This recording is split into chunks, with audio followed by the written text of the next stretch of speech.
Squatting may or may not be a good exercise for you, especially if you are dealing with a diastasis. What I mean by this is if you are going into a squat and you're putting a lot of pressure in the front, then that's going to delay the healing or not allow that diastasis and gap to fully close. So we want to make sure that we're doing our squats well. So what does a good squat look like? A good squat will have hip width apart. You're going to sit back. You should feel the glutes lengthen as you come down and sit down. You can bring your hands out in front of you for counterbalance so that you keep that little bit of a balance. And again, you're having your chest up, a bit of a neutral spine. You're not sticking the bottom out. You're not tucking in, so it's just right in the middle and coming back up. So as you come up, you are able to dig your heels and push off of the ground and clench or tighten the glutes as you come up. And we want to just go into a neutral standing. We don't want to be pushing our hips way out. That causes a whole other slew of issues. So make sure that when you're coming up, you're just going straight up to that neutral position. You've heard many people say, don't allow your knees to come in front of their toes. And that's true. We don't want your knees to be suffering because you're trying to save your core. Any one part of the body should not compensate for the other. So yes, we don't want your knees to come in way forward, but if it comes just a little bit forward, it's not the end of the world. Think about when you're coming down the stairs. As you make each step coming down and you're reaching for the next one, you're going to have your knee come forward just a little bit in front of those toes. So again, it's not the end of the world if it does happen, but we do want to minimize it. Speaking of your knees, we want to make sure that your knees are staying in good alignment. When we come down, we don't want our knees to start crashing in. So every time that we come down, they should stay in line with your hips, in line with your feet. So up and down, they should stay in line each time. They should not be wanting to crash in. This may happen on one side or might happen on both sides. It just depends on what's happening with your glutes, what's happening with your hips, what kind of stability do you have, and what kind of strength you have.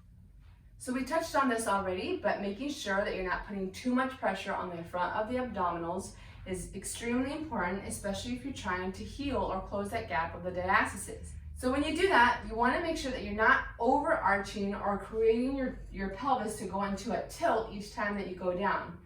We want to make sure that as we come down, you feel the glutes really lengthen, but as you come down, you are not doing it at the cost of our abdominals. So there's a little bit of a happy medium there. You should be able to find a way to kind of come back without your bottom sticking out. So you see the difference there? We're not sticking our bottoms out, we're just coming and we're sitting back down. One way to determine whether or not you're truly having an anterior tilt and causing more stress on the front of your abdominals is to grab a foam roller or a broomstick, and you're going to place it on your back. And as you squat down, your head, the middle of your back, and then your tailbone here should all remain in that same contact, those 3 contact points. If I were to come down and I really start to arch my back, I'm going to lose that middle contact point. So as I come down, you should be able to continue squatting down, keeping your chest up without it coming off all the way every time that you do that squat.